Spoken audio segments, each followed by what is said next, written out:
Oh, did you get the questions that I had put up there? Mm-hmm. Okay, cool. Let's just say.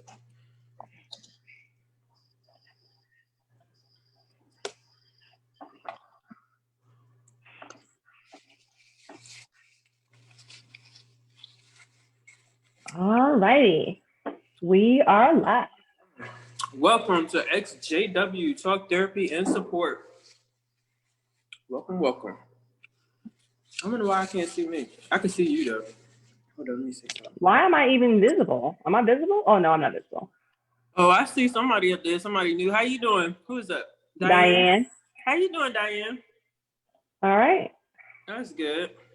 Yeah, I'm Dion Fields, and then Jesse's on too. He's one of the other admins. Hello. Glad to see you. So since we already got someone ready to go and we're 5 minutes late as usual, I think go ahead 3 and minutes. start it. We only 3 minutes late. Well, yeah, 3 minutes. Well, 4 minutes now. Yeah. How are you doing today, Diane? Can you introduce yourself to the panel? You can you unmute yourself? I think you're muted. Yeah, you're muted. Unmute. Okay, am I unmuted now? Yes. Okay. Do you want me to tell like the Jehovah Witness part?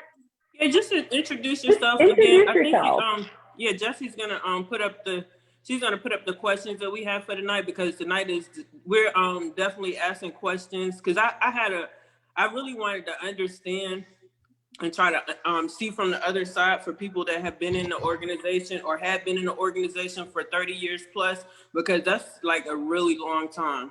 Okay. So I'm just trying to see your perspective on the other side of it. Okay. All right. Well, my name is Diane. I live in Virginia.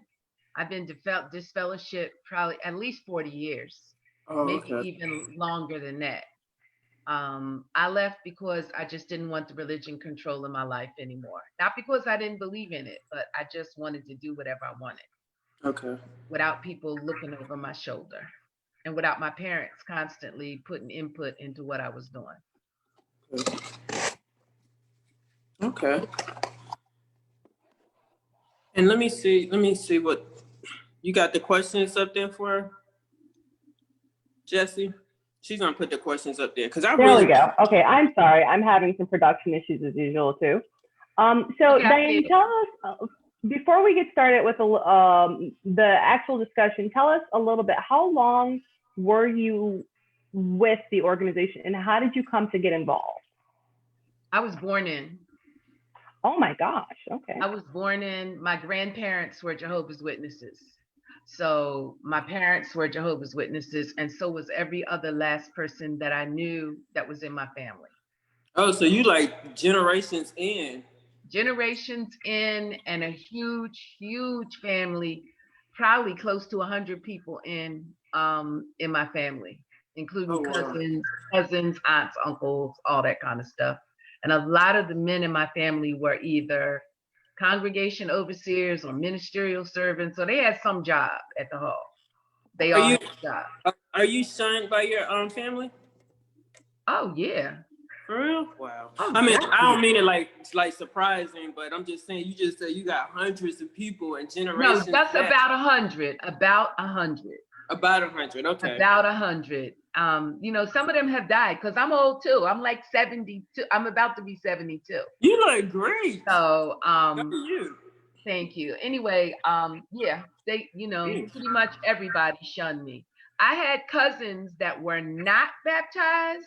Like one of my cousins went to California and, this is a long time ago, appeared not topless in girly magazines and all. She was still accepted. One of my other cousins like left and joined this cult called Yahweh. And she like left her child in the house, left everything she belonged, and went to join that cult and stayed in that cult for a couple of years. And when you're in that cult, if you are childbearing age, you have to have children. She had 2 children while she was in the cult. And when she decided to come back to our family, she was accepted with open arms because she was not baptized. That's how they do the ones that aren't baptized in some cases. Yeah, in some Yeah. cases. Because I'm not even baptized and I'm shunned by my family. You know, some people take it way, way, way far. I was baptized because my father constantly was like, "When are you going to get baptized? When?" And I just got tired, and I think I got baptized. I was either 12 or 13. Whoa. Because I just Yeah, I was feel 12 it. too. Yeah, I just couldn't take it anymore. You know, my mother was a pioneer. Other people in my family were pioneers. You know, that religion ate up their whole lives. Yeah. And when I left, you know, first they beg you to come back. And then when they realize you're not going to come back, I went to the committee. I should have never went to the committee, but that's how brainwashed I was. When they summoned me, I ran over there to talk to them, and I went every time they called me. And when I was disfellowshipped, they asked me if I would come to the meeting. They were like, "Can you come to the Kingdom Hall the day you're disfellowshipped?" And I was like, "Yeah, I can come." So I went that day, and you know, everybody was like, "Oh my God, we're so happy to see you. We're so glad you came back." Everybody was real, like, you know, happy to see me. That was the night that it was going to be announced. So I sat in the back because I wasn't real, like, caught up in the people, you know, as I normally would be. I sat in the back, and then they announced it, and everybody, you know, people don't turn around in the Kingdom Hall. If a whole person is shot in the back in the Kingdom Hall, people still don't turn around. They just continue to look for him. And they announced it, and it was like, "Oh my God." You know, people turned around and they were looking. And when I left, nobody said a word to me. Not a word. So, you know. I can commiserate with that experience. I actually was disfellowshipped over the phone, but prior to my disfellowshipping, I was privately reproved, and everything was completely fine. But about a week later, I guess one of the brothers must have said something to someone in the congregation, but apparently it got around that I had been privately reproved for homosexuality, and I suddenly had no friends, no one to sit with, no one to go out and service with, and I was not, you know, banned from anything other than commenting. I was completely allowed to do everything, but they treated me as though I was disfellowship, and it was a true eye opener to how quickly they can turn on you. Oh, yeah. They turn on you very quickly. Which for me, I really, you know, although all my friends were Jehovah's Witnesses and I didn't know anybody outside of the religion, I would have been fine if it was not for my family. Yeah, That's exactly. the part that really blew my mind was, you know, my mother and I were really tight. And you know, losing your mother It hurts. is a big hurt when my mother had never, you know, she had not hurt me in any way. So we were tight. We were very tight. And I was tight to my sister and brother. And, you know, just everybody just dropped off. All my cousins, everybody, you know, people that I had been friends with since I was young. They just all, you know, if I would see them on the street, they would act like they didn't know me at all. Wow. You know? And so, you know, I got married without my family. I had children without my family. My children didn't have any grandparents. You know, whenever I wanted, you know, my kids to get to know my parents, they couldn't because they were busy with some Jehovah Witness activity. And but they had plenty of time for everybody else's children that were Jehovah's Witnesses. That's so sad. It's so, like, my heart is breaking just listening to you because I've been through the same experience. Even though I wasn't baptized, I still have been through the same experience. My daughter, she does not have a grandmother, and my daughter has a daughter as well. But my family does not see her at all, neither one of them, and it's heartbreaking. It is heartbreaking. These are your blood family members, and you figure that you're supposed to get unconditional love from them. These are not only your blood family members, but grandparents more than anyone adds a tremendous amount of value to a child's life. And having grown up with grandparents on both sides of my family, you know, your grandparents are the ones who let you stay up late. Used to be prizes in cereal boxes. Your grandparents the one who let you dump the cereal out to get a prize. Yeah. You know, whatever it is, eat like 40,000 pieces of candy when your mother is like, no. So grandparents are like really, really, really important. And it's a heartbreak when you don't have that. I have a grandchild now, but you know, and I see what a difference I make in her life. Yeah, they appreciate their So, grandparents. oh They yeah, love. they definitely do. And I definitely appreciated my grandparents. So it's very difficult to lose, you know, the person who's going to make the cake that you want, you know, whatever it is that grandparents do. Because It's we very bend over difficult. backwards. Because I know I bend over backwards for mine, and mine is Me only too. 3. Yeah, Mine is mine is only only 3. 3. I have For 3 real? about to be 4, about to Oh, be 4. okay. And Okay. you know, it's just it's a heartbreaker when you don't. Like one of the things my daughter said to me years ago when she was young, she said, I just wish I had one auntie. Just Just, one. Just one. just one. And you're It's a surrounded by people who do have that. And so children know something is missing in their lives. Exactly. and Exactly. it makes me wonder, as someone who I used can't to see that spend person. quite a bit of time shunning my family while I was inside, I'm starting to wonder, how is it that people can continue to do this for 30 years, 40 years? Because when my nephew was born, I was already struggling to shun my sister, but then there was a baby, and it was like I could not disconnect myself from my sister and her son.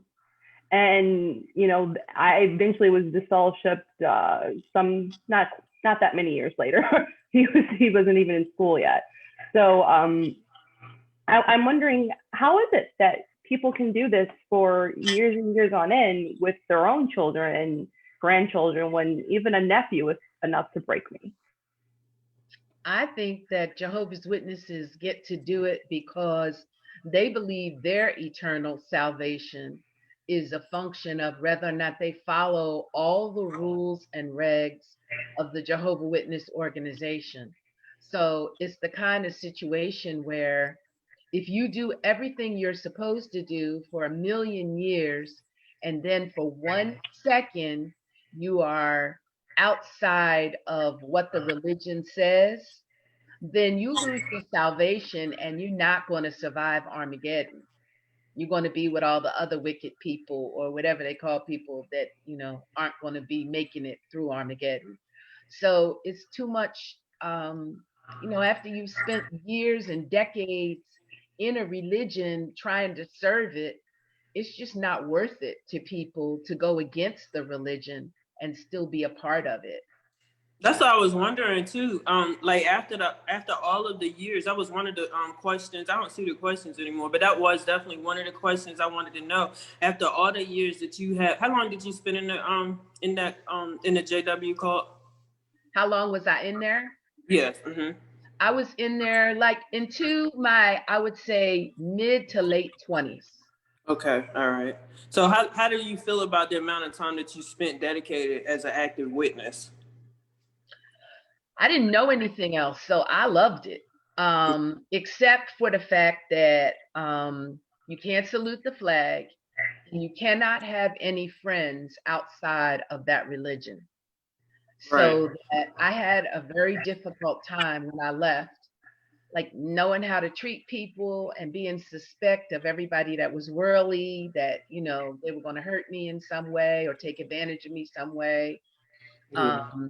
That, you know, everybody in the world was kind of bad. That's if I had to put it into a nutshell. It does make people I that's why I put that post up, because a lot of the last post I posted, do you feel, I mean, people feel like the organization itself has created a lot of skeptical people and a lot of judgmental people. But with you That's true. dedicating your time after the fact, like how do you feel now after the fact that you dedicated so much time in there? How do you feel? How does it make you feel? I've been out longer than I was in. because, Okay. like I said, I was in my late 20s and I'm about to turn 72 now. So I felt as though it controlled every aspect of my life. And when I was young, I was also really adorable and cute and had a cute body and all that kind of stuff.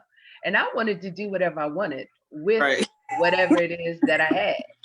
I understand And, that. like when you're young and, like if you're a Jehovah's Witness, you have to get married when you're young. They get married very young.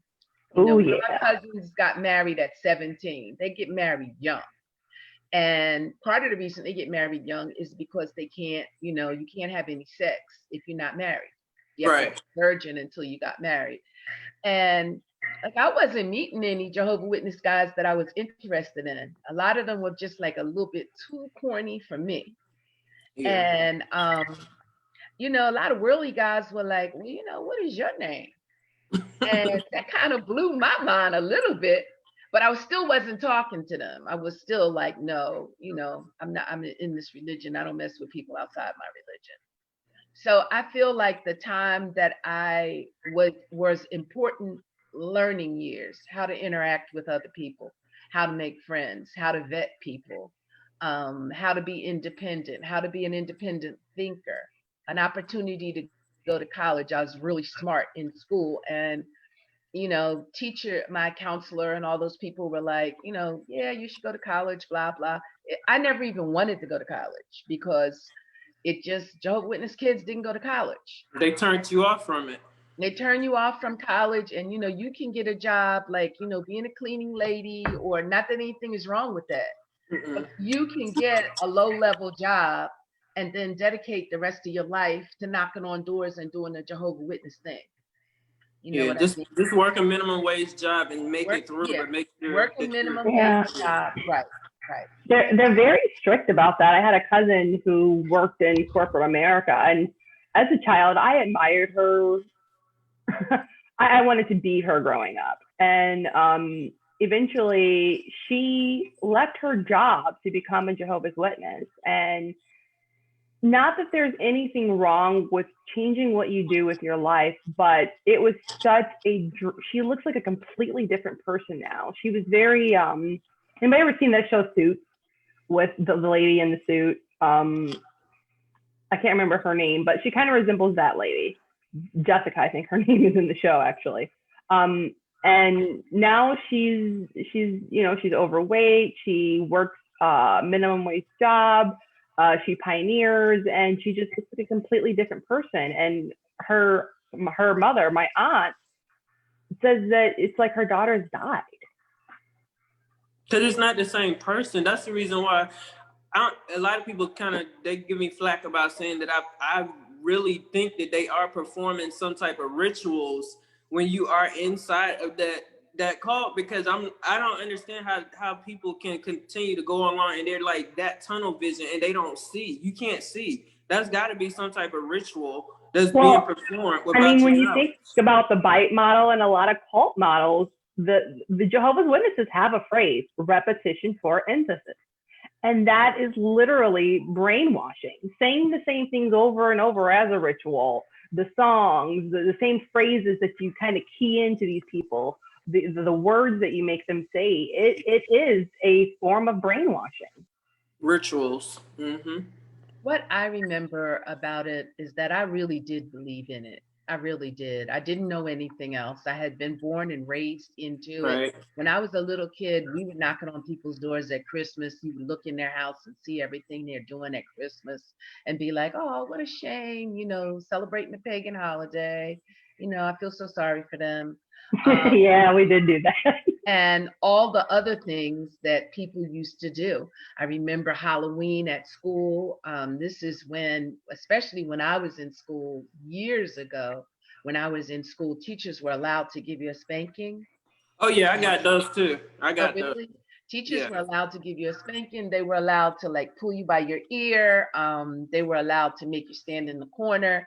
So like I never saluted the flag, and I never wanted to salute the flag.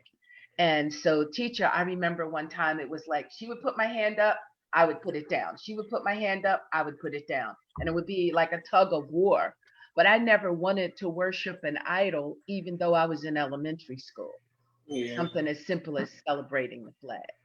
Right. So, you are brainwashed. I don't know if they have rituals, but you are brainwashed into believing your eternal salvation is tied up in that organization and that organization alone. And if you want to have eternal life, you want to do more than what you're doing here on earth, which I think most people do, Yeah. then you have to be a Jehovah's Witness and you have to be serious and staunch about it. And if you're not, it's no point in doing it, because in real life, God will judge you anyway. I always thought that God was mean, that he always was like very judgmental, very waiting for you to do the slightest thing so you can be punished. They And make him seem like he got an attitude all the yes, time. yes. Yeah, I mean, That's how they run it. at the time I left, I was a full believer also, and it was a choice to say, you know what, I'm going to choose death, and it's because of the intense brainwashing. I wholeheartedly agree. I mean, it's a term that people don't want to say. It makes them sound awful, but there's no other way to put it. One of the things that I think would help Jehovah's Witnesses is if they were allowed to do any research at all. But whatever you are told is what you have to believe. So when they say 1 and 1 is 18, then you're like, okay. You Exactly. never ever try to figure it out or count it out for yourself. And really, even though I wasn't a part of the religion and didn't wish to be a part of the religion, I still believed in the religion. Mm-hmm. That's And why I think it's taken me a long time to realize. I just realized last year that it was a cult, and I've been out of it for over 20 years, and I really just realized it was a cult last year. Nobody is the same that believes that it's a cult.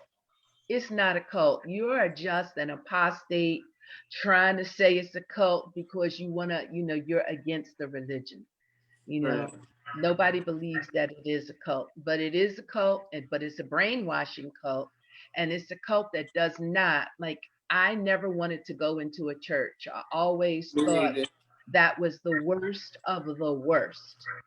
And, the experience is not as terrible as what they purport it to be.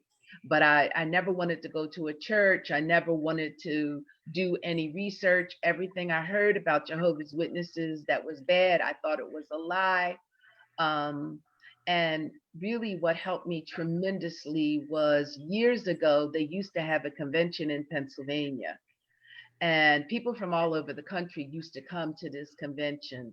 It was an ex-Jehovah's Witness convention. Really? Uh-huh. Oh, wow. And it was at a place, it was 3 days. It was Friday, Saturday, and Sunday, usually in October, at this, retreat center that was really nice. That was, the trees had changed in Pennsylvania. It was beautiful. They had a restaurant right there. And there were several hundred Jehovah's Witnesses there, ex-Jehovah's Witnesses there. Wow. And then there were people there that were selling stuff that would help you. People that had written books about Jehovah's Witnesses, people that had, like, I bought a cup there, which I eventually got rid of. But one of the mugs that I bought was like, ex-Jehovah's Witnesses are a growing great crowd. And it's like a little play on the great crowd. If you're Right. just a witness, you know that. So they had a lot of inside jokes and things that you would get if you were an ex-Jehovah's Witness.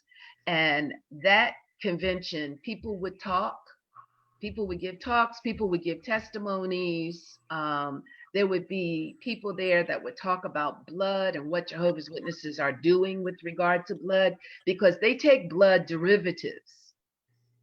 They take pieces of blood, which is essentially the same as taking blood, but they're not going to take whole blood. So there was like a nurse there, and she was an ex-Jehovah's Witness, and she was talking, you get a lot of information. Do they still have those? No, they do not. Because now that there's the internet and people can do everything on the internet, no, because I would still go. I would definitely go to The that. thing, I never heard of that. the first time I went, I thought I would never stop crying. I cried the whole weekend.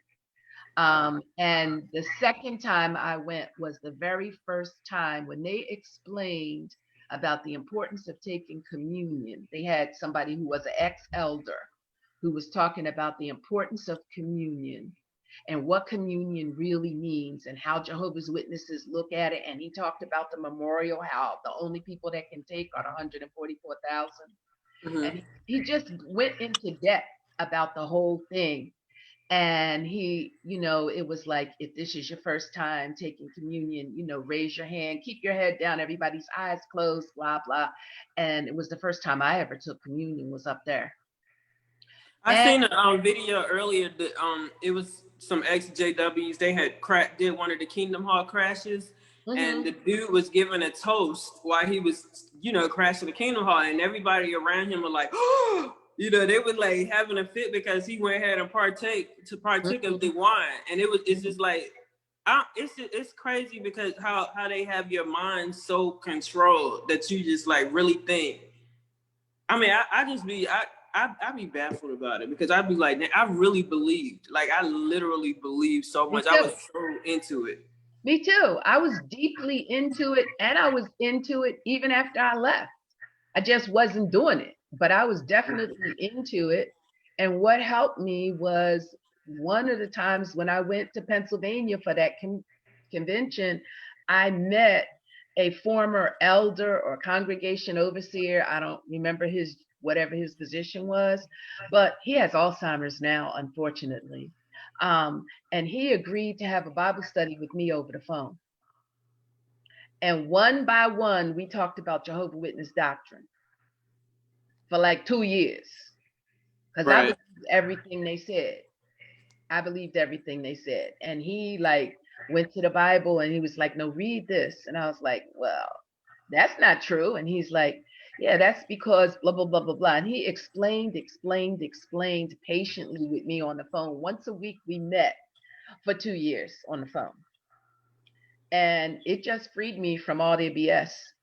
Right.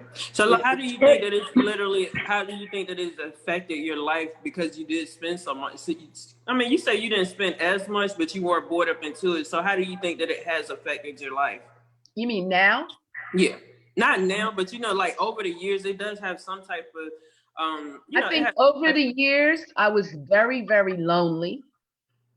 I was like friendless. I didn't know how to make friends. I didn't know you could like make friends with people that you work with. Oh, that's so sad too. That's so sad. I mean, it's like you can make friends with people that you meet that, that don't go to the Kingdom Hall. That's how you make friends. I mean, it's the equivalent of making friends at school, and that's not something we were allowed. Exactly. And so I felt like I had wasted time, but I was not going to continue to allow that religion to have a hold on my time and my heart and all that. And so I made up my mind that, first of all, I was not going to continue to work a low-level job. Right. Oh, that's good. Not to be mean, but everybody has to do what they think is best. So I'm not trying to be a queen or anything, but I knew that I was smart and I was working for people and they were taking my stuff, my ideas, my whatever, and then they were getting paid. And I was always sitting out in the bullpen. I never had an office or anything. I was always like a secretary or some job like that. It's nothing wrong with that. But I wanted to make more money. Yeah. And I met someone and he said to me, he was like, if you only have another 2-3 years to work, then you shouldn't go to college. I said, but if you have another 10, 20, 30, 40 more years to work, you should think about whether or not you want to make more money and what kind of job you want to do and blah, blah, blah, blah, blah. The bottom line was I eventually ended up going to school. That was crazy because they taught you like really not even want, like sometimes I still have an issue with buying myself clothes and stuff or getting things that's new because we was always taught in my household and in the congregation that I was in that basically we felt unworthy. I know I did. I didn't feel like I was worthy of making more money, of wearing anything new, having anything nice at all. That's just the way that I felt. Materialism was a huge sin. I mean, back when I did speak with my back when I used to speak with my mother, I don't anymore. I told her, about a promotion I had gotten at work, and her response was, "And?" I'm like, okay, like it made any achievement, that any achievement that we made was not important unless it was directly related to the preaching work. Yeah, because I was told that I was stupid for going to college or going to school for what I wanted to do. And I was like, whoa. Well, the whole thing is that your whole life is really to be, if you're a student, like when you're young, your whole life from grades 1 through 12 is to go to school and then serve Jehovah's organization. After you graduate, your whole life is to get, a job that doesn't require mental energy, might require physical energy, but doesn't require mental energy. So all your mental energy and your financial energy can go towards Jehovah's organization. And then, you work some job that doesn't take a lot away from you. That makes sense from their standpoint. I was in 1975. You was in the year I was born. Whoa, you were there at the time of the end in 1975? Yeah. Time of the end, girlfriend. Yes, the time of the end. But before 1975, way before that, like I don't remember when they start predicting 1975, but what I do know is that people were mentally prepared and excited about 1975. And I remember my father a lot of times was responsible for like the skits and all that used to happen at the district assemblies and the circuit assemblies and stuff. So I was in a lot of those skits and things. And I remember one time we were in the New World, and there was a lion, and I was like, oh, let that lion by. Because remember, all the animals, nobody was going to be killing anybody and eating anybody and all that. Oh, right. It was perfect. Yeah, everybody is perfect. The animals are your friend. Even a lion is your friend. And, so we were looking forward to it. I was definitely looking forward to 1975. And when 1975 did not happen, then the party line was that no, Jehovah's Witnesses did not predict Armageddon in 1975. People read a lot into the fact that we were coming upon 6,000 years of mankind's existence. So they deny that, they deny 1975, but I was in there before 1975. They definitely predicted Armageddon was coming in 1975. I heard plenty of people saying that they predicted it. And I seen from a lot of the documentaries that I looked at, I saw that a lot of people sold their homes, they got rid of their cars, they just basically went all the way to not having nothing because they were preparing for the new world. One of the things that happened, this one couple that gave their testimony in Pennsylvania, I wish Pennsylvania still existed because it's an eye-opener, but there was a couple who gave their testimony. They sold everything they owned and went to serve where the need is great. Remember that expression? Yep. Need is great. Yep. They went to serve where the need is great. And they had children. They took their children with them. And the woman said that her husband, he wanted a daughter. They only had sons. Her husband wanted a daughter, and she was like, no, I'm not going to be getting pregnant again. And he begged and cried and begged and cried and begged and cried. And she went along. She had a daughter. And she said that she's so happy that she did because her sons shun her. They shun her and her husband. And it is only her daughter that she continues to have the relationship with.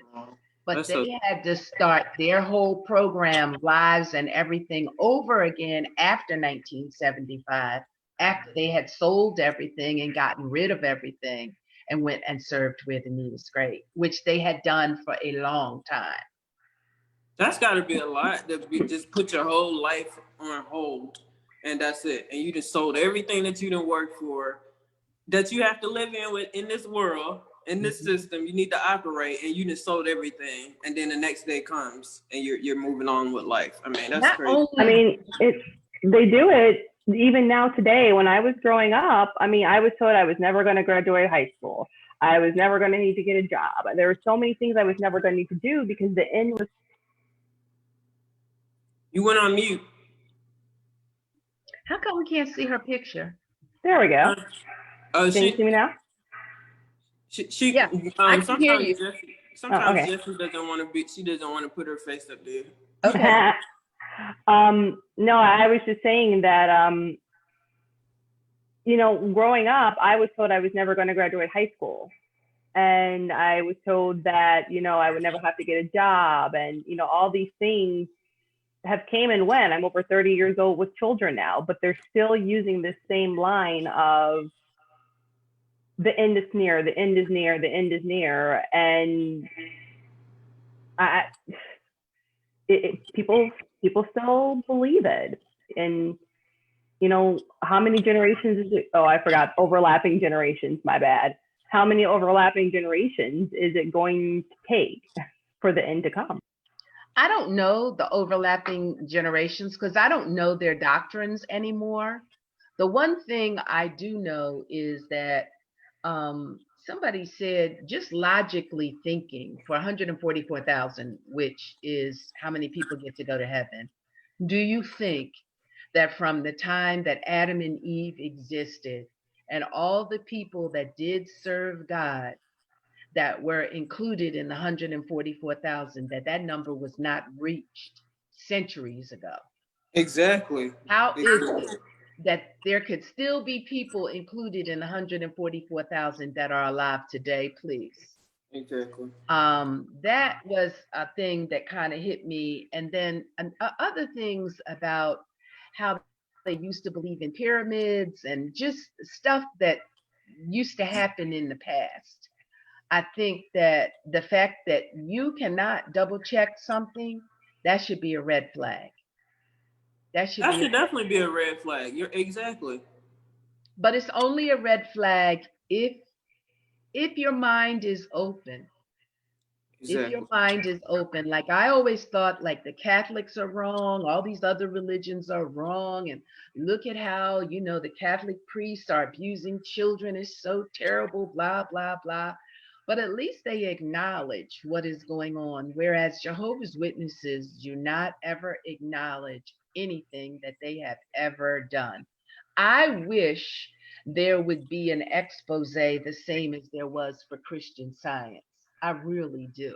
Well, that makes me wonder, you know, what they, I'm sorry, there are so many of us coming out now and that are, you know, kind of talking about our experiences online, on Reddit, on Tumblr, but we don't see those conventions anymore. We don't see that same sense of community that was there previously. So what advice do you have for those who are just getting involved, recently dedicated, or that are just recently coming to have questions and doubts about the organization? You know, I wish I knew the answer to that. I don't know. First of all, I don't know any ex Jehovah's Witnesses. I don't know any.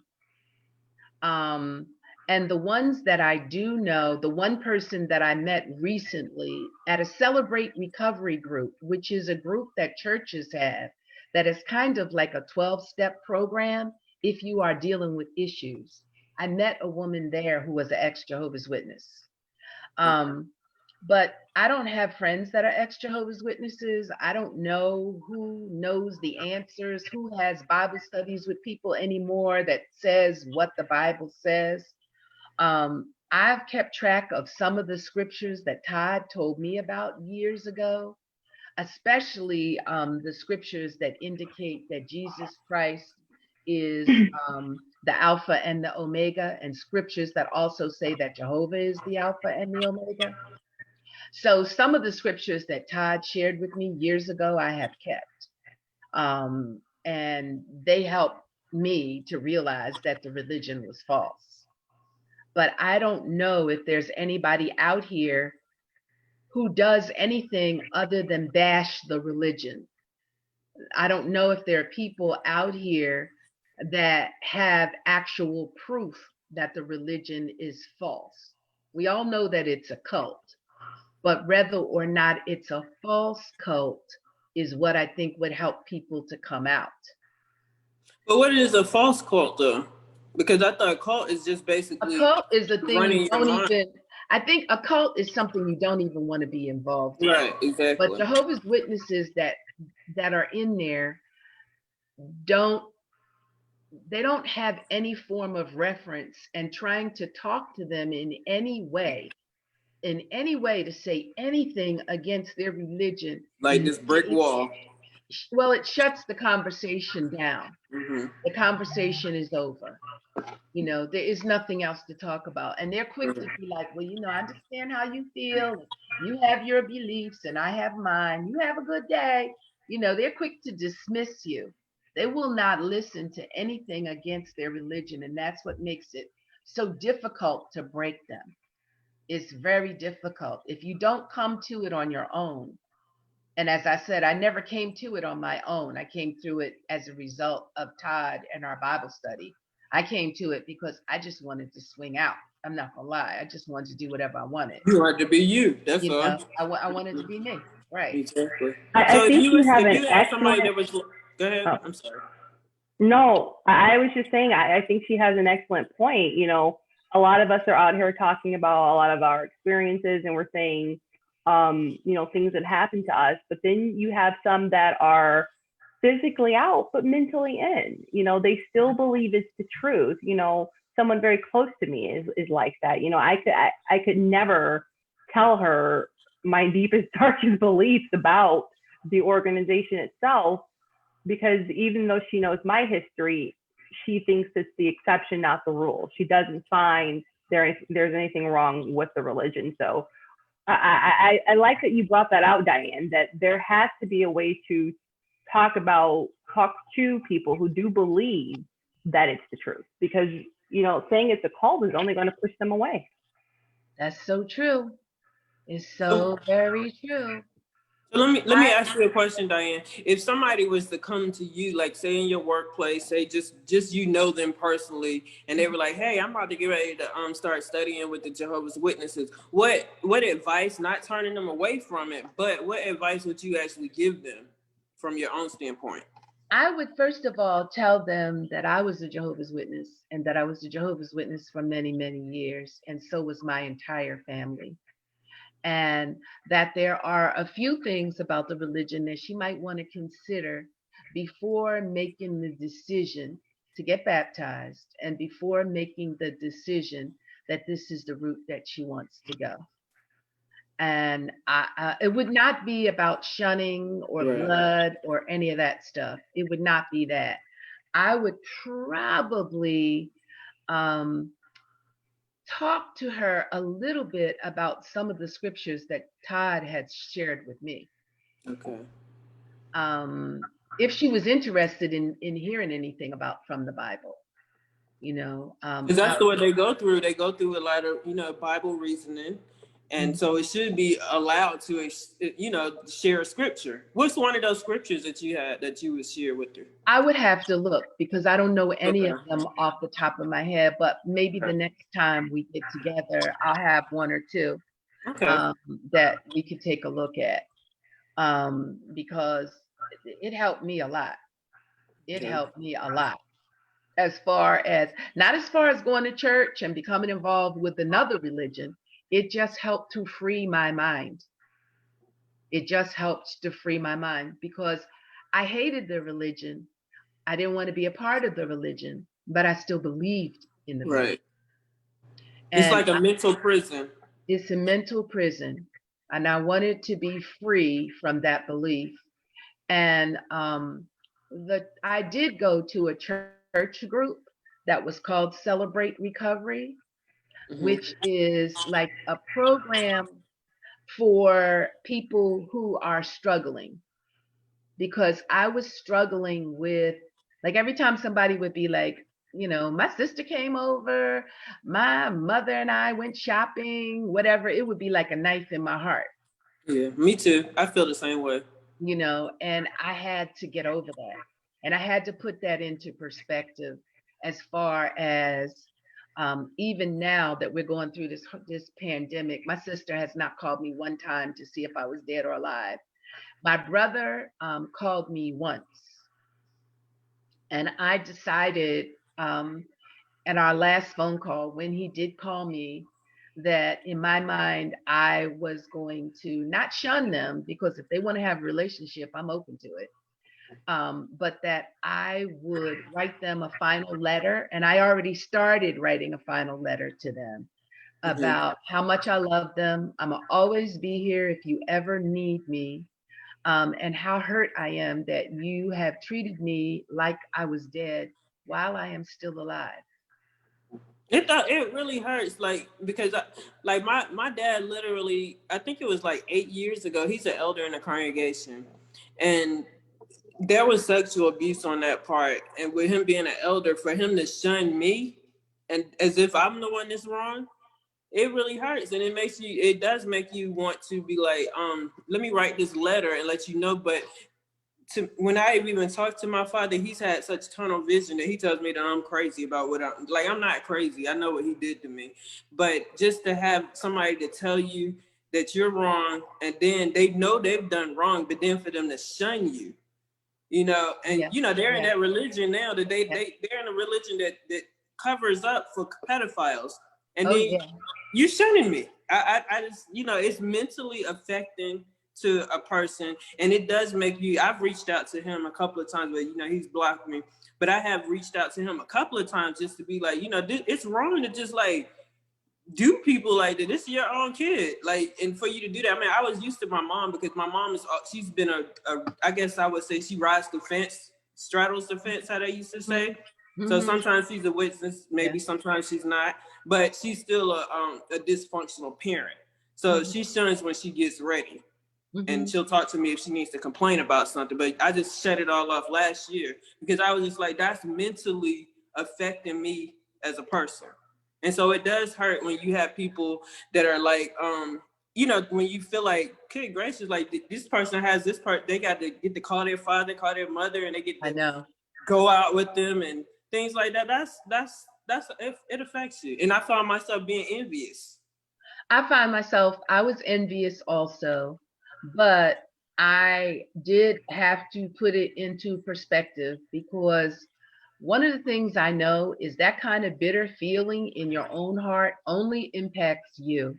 They skip through life and they are absolutely fine. It does not impact them in any way. And you have to decide whether or not you're going to let the fact that they are in a screwed up cult religion impact you and how you feel and how you function, whether you're going to be depressed and sad. I did spend time being sad and depressed, because it was like, oh, I want my brother, I want my sister, I want my cousins, I want my aunts and uncles, I want my mother and father. My mother died and had Alzheimer's, and we never reconciled. And my father is dead too.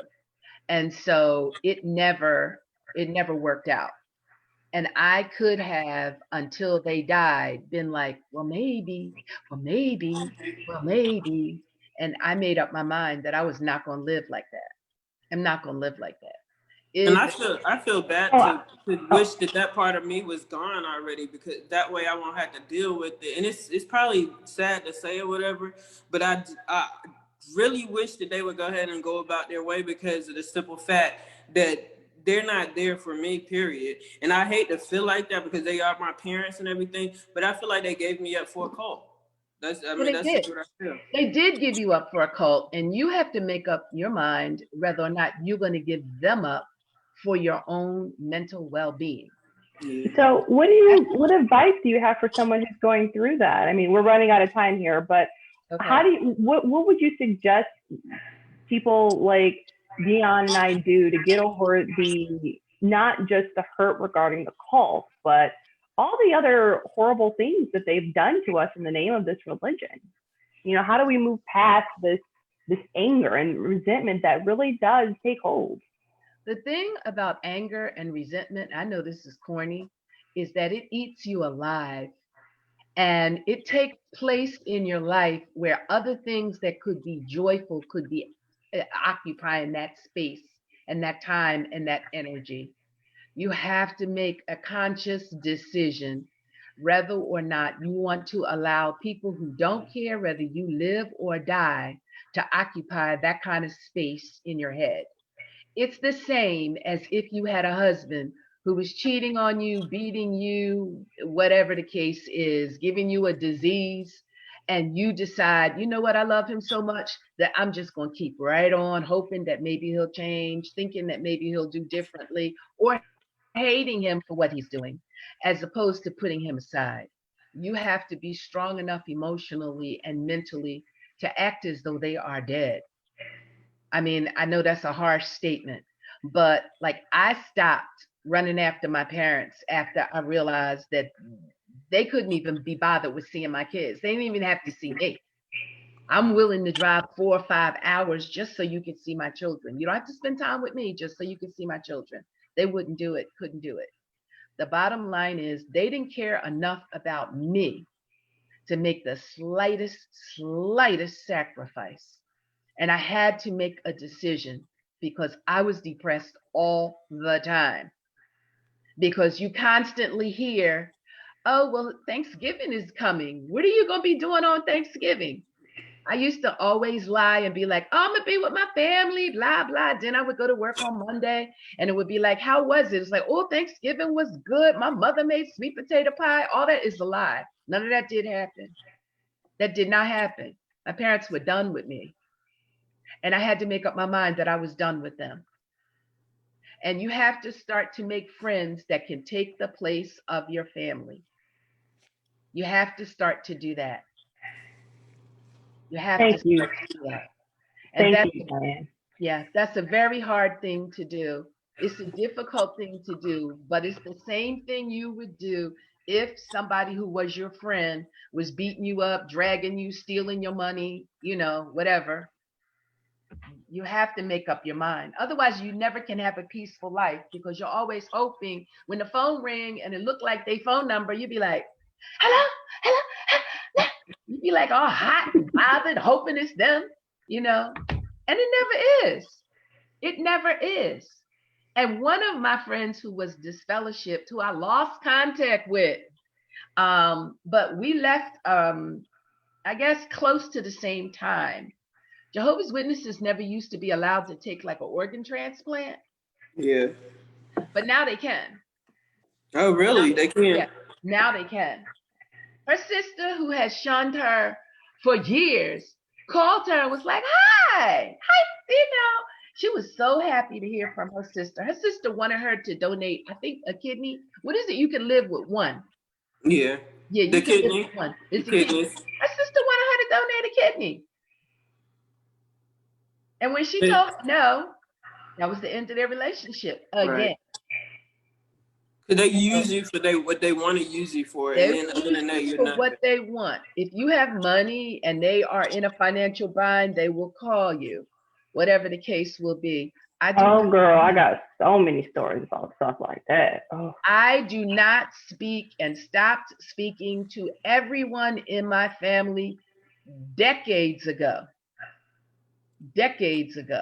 Because like my cousin called me in the middle of the night to tell me her father had died. Well, I mean, I'm sorry my uncle died, but don't call me in the middle of the night to tell me nothing. We haven't talked in years. Years, exactly. I'm sorry he died, but what do you want? I mean, why call me in the middle of the night like it's an emergency? Yeah, what can you do about it? You haven't known him for all these years, so I mean. But I did not say that to her. Right. I just decided that everybody in my family that I have loved, and I still love them from afar. I still love them from afar. It's like I love Brad Pitt from afar. You know what I mean? So I love these people from afar. That's all. But they don't occupy my mind. And every time I would think about it, I would push it out. You know what I mean? Love from afar. I think that is a beautiful way to put it. Exactly. So I was gonna say, Diane, you should if you ever want to be like a mentor within a group, because there's a lot of people that do need mentors. Since we started the group, we did put a mentorship program in there. So if you ever want to do that, then that'll be great. Just to, because it's a lot of people in there that do need it. Because you didn't help me a lot, because I'm just like, she really telling the truth, and I like to hear from people that are older than me, so I can hear their perspective, especially from being into it. Huh? I'm not older than you. I mean, I think it has a lot to do with me wishing that I had that mother figure in my life, and it helps me out a lot. So I figured that. Oh, I can feel the tears. I feel the tears coming. Yeah, I already been having it's been some hard years, so, but I appreciate it. I don't know how much I'm willing to do, because my life is really full. Yeah, I understand. It's very full with happy things and things that make me happy, which I never thought I would have. I never did, because worldly people want to use you and treat you terrible and blah, blah, blah, blah, blah. My life is somewhat full. Right. I would be willing to like do some things on a sporadic basis. Yeah, that's fine. I just figured out how to do Zoom. My son was the one who set this up, because, I do not play with technology to this extent. Mm-hmm. But, when I just happened to go on Facebook and I saw that there was a thing, and I was like, oh, let me jump on real quick. So it's perfect. It was perfect. Yeah. But we appreciate you. We totally appreciate you, for real. Totally appreciate you. Well, I'm here if you want to talk or something like that. Okay. I'll say this. For people that are trying to hurt you, leave them alone. Okay. Mm-hmm. Okay. That's the truth. You got to. Take that. Love from afar. Yeah. Definitely. Yeah. You can love them from afar, and you can let them know when they do call you, like, I'm always here. I love you, but I really can't talk right now. I cut all that stuff off. Yeah. I cut all that off, because just because your husband is getting on your nerves does not mean you can call me. That's right. Know what I mean? And then ig me for another 6 months or a year or whatever. And exactly. I also decided I wasn't going to any more funerals or any of that stuff. I finally you missed that discussion. Yeah. I finally decided that too, not to do any more funerals. I'm done with the whole thing. I'm done with everybody. So like, I really don't have any family, other than I do have 3 children. I have 3 children and I have 1 grandchild. Other than my children and my granddaughter, I don't have any family. Right. And I'm not married anymore. So, I'm in the world pretty much by myself. And that's a scary place to be sometimes when you're my age. Right. So, which is the reason why you need to get an education, which is the reason why you need to have a job that pays you well. You need a real retirement plan. So you can go to last year, the end of the year, I went to Egypt and Jordan. You want to be able to see the world. You want to do whatever it is that you want to do. Make some money now, because you don't know who's going to help you when you get to be older. Exactly. So it's things to think about, other than, oh my God, my family told me no. There's other things. Exactly. Yeah. Well, we want to thank you so much for coming onto the group tonight and sharing your story and the amazing advice that you've given us. I mean, when it comes to moving on and getting our lives back, your wisdom is truly profound. It's a lot. It really is great. Oh, well, thank you. I'm glad you started this group. I was surprised when I saw it. So I'm excited, I will try to, if I see that there's a meeting, I'm going to try to tune in. Thank you so much. We appreciate you. Definitely appreciate I appreciate y'all too. Little young things out there. All right. Thank you so much, Diane. You enjoy the rest of your evening. I will try. Y'all take care now, okay? All right. Thank you. Right. Bye. Bye. All right. This has been XJW Talk Therapy and Support. And we out. we got upcoming programs. Stay tuned. Coming up soon, we'll have the Walking Away from the Watchtower program. We'll be doing some webinars talking about mental health and different trauma disorders. So again, we are thankful for you coming to see us tonight. I'm going to put in one more plug here.